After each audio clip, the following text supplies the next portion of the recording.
Welcome to another edition of the Goal Post. I'm your host, Oluwamayowa. There's a whole lot of football to talk about from the Champions League and to the release of the Super Eagles squad that will be facing off against Rwanda and Zimbabwe. Into it, let's start from the home front. Yesterday, Chel released a 23-man list detailing the list of players that will be playing against Rwanda and Zimbabwe in the World Cup qualifier coming up later this month. Head coach Eric Chell unveiled the final list on Tuesday via the Super Eagles social media channel, trimming it down from the provisional 39-man squad that sparked considerable debate last week. Chell has opted for a balanced selection comprising three goalkeepers, six defenders, six midfielders, and eight forward. As expected, key Super Eagles regulars made the cut with Africa's Player of the Year, Ademola Lookman, and Galatasaray's Victor Osimhen spearheading the attack. Sterling Wabali retains his spot in goal, while defensive stalwarts William Troost-Ekong, Calvin Bassey, and we are also included. In the midfield, we have Wilfred Ndidi, Raphael Onyedika, feature prominently. Going forward, Tolu Arokodare and former Bender Insurance goalkeeper Amos Obasoge also made the final selection. Notably, 16 players from the initial squad were dropped, including Gaziantep's young star Anthony Dennis and Southampton's striker Paul Onachu. Despite his brilliance for Udinese in the last game, on his return from injury, goalkeeper Maduka Okoye misses out. Also not in the final list are the duos of team captain Ahmed Musa and Rangers star Siri Dessel. Um, Nigeria will trade tackles with Rwanda in Kigali on the 21st of March before returning to the Gotri Akpabio Stadium in Uyo to lock ons with Zimbabwe 4 days later. The two games are must-win feature for the Super Eagles, who have endured a torrid start to the World Cup qualifying campaign. The Super Eagles had drawn 3 games and lost 2-1 to Benin Republic before Chell was appointed as manager in January. Former Mali national team coach, the first non-Nigerian African coach to take charge of the Super Eagles. The list of the players include for the goalkeepers, we have Sterling Wambali, who plays for Chipa United in South Africa, Amos Obasoge, who plays for Black Stars in Tanzania, Kayode Bankole of Remo Stars. The defenders, we have William Troost-Ekong, who plays for Al Qad FC in Saudi Arabia, Bright Osai Samuel, that plays under Anose Mourinho, Bruno Yemati plays for Olympiacos, Calvin Pansy plays for Fulham, Aino Olaoluwa plays for Nottingham Forest, while Igor Ogbu plays for Slavia Prague in the Czech Republic. Midfielders include Wilfred Ndidi of Leicester City, Raphael Onyedika of Club Brugge, Alassane Yusuf of New England Revolution USA, Alex Iwobi of Fulham, Joseph Aribo of Southampton, and Papa Daniels from Niger Tornadoes. The forwards include Samuel Chukwueze from AC Milan, Victor Osimhen from Galatasaray, Ademola Lookman from Atlanta, Victor Boniface from Bayer Leverkusen, Simon Moses from Nantes in France, Sadiq Umar makes a return from Valencia, Nathan Tella from Bayer Leverkusen, then Tolu Arokodare from Genk also making the party. These are the players that are going to play against Rwanda and Zimbabwe. You can put your comment in the comment section for us to know what you think about the list. But for me personally, I think this list combines a bit of experience and a bit of fresher. And this is what we have been clamoring for. Yes, 3 home-based players made the cut. We have the Remo Star goalkeeper Kayode Bankole. There is also Papa Daniels of Niger Tornadoes, and we are seeing the return of we are seeing Arokodare, making an inroad into the national team, while the likes of Boniface retain his place. Moses Simon is coming back. Ogbu, who plays for Slavia Prague, is also making a return. A lot of people would have expected a Maduka Okoye to be in that particular list because of the performance he put in against, because of the performance he put in the league. However, currently there is a whole lot of controversy surrounding the alleged match fixing scandal around him. And personally, I would not want a player that's having a whole lot of controversy surrounding them to be part of the Super Eagles. I mean, you don't know where that went, such that we don't fall victim of fielding an ineligible player.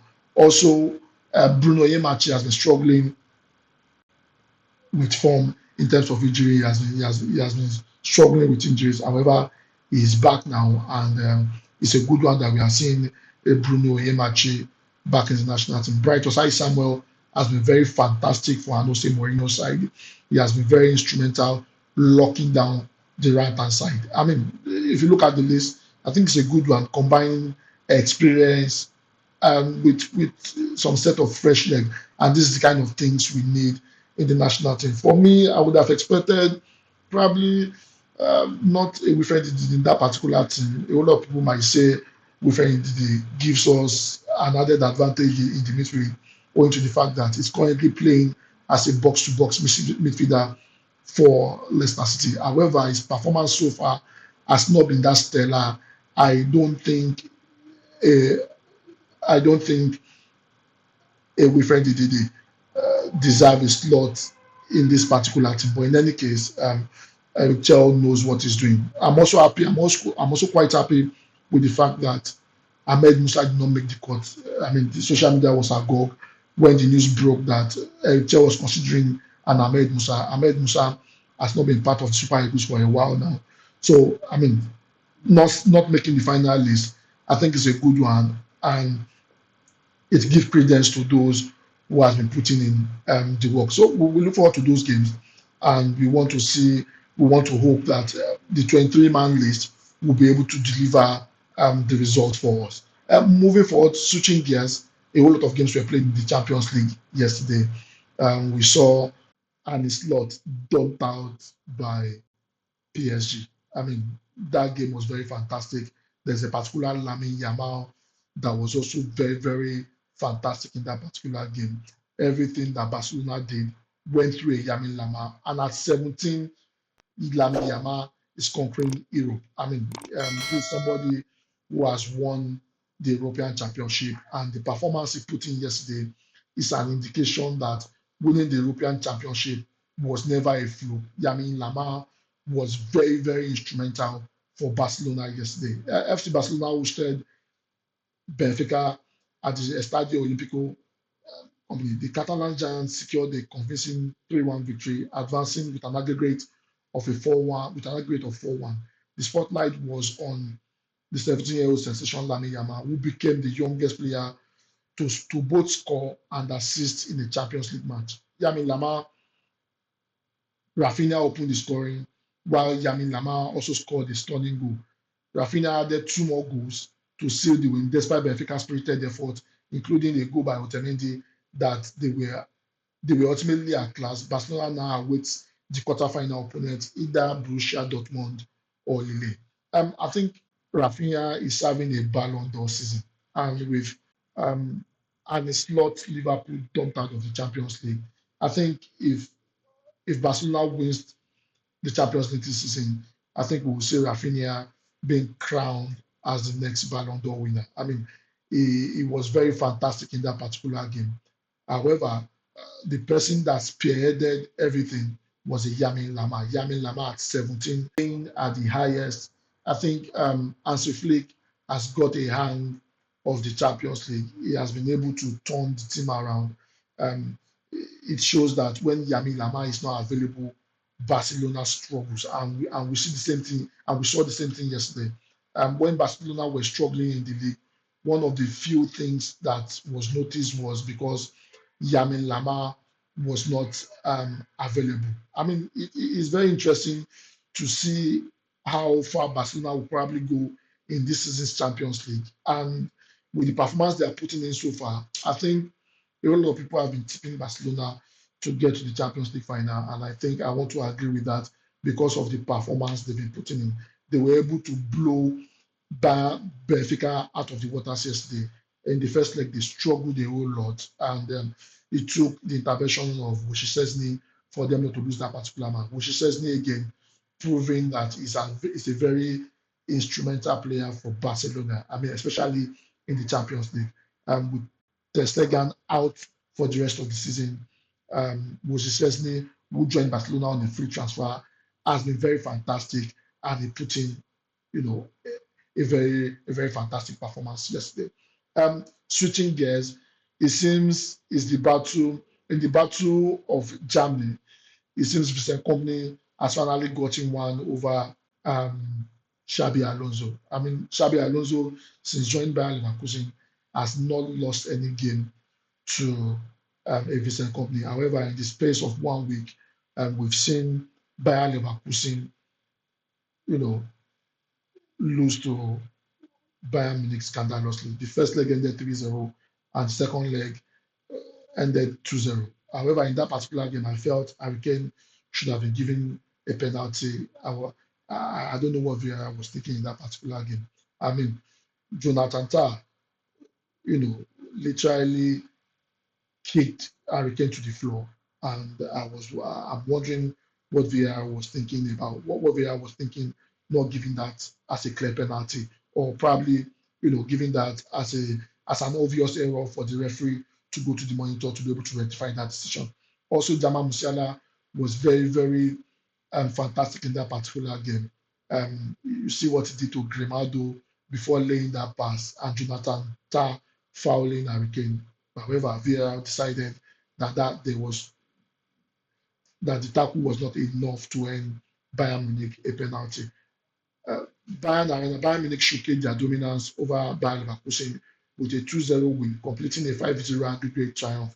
Despite early pressure from Bayern Leverkusen, Bayern defense remained resolute.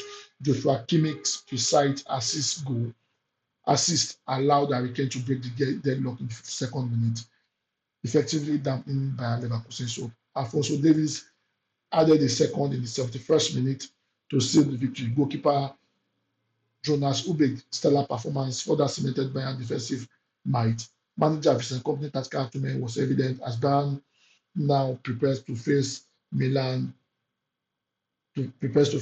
Inter Milan in the quarterfinal. Well, I mean, Bayern Munich had one over Bayern Leverkusen.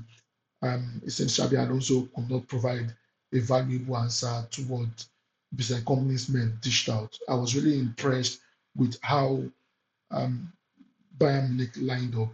Harry Kane has been very, very fantastic. Harry Kane starting the Champions League, he had a bit of struggle against Bayern Leverkusen in the Champions League.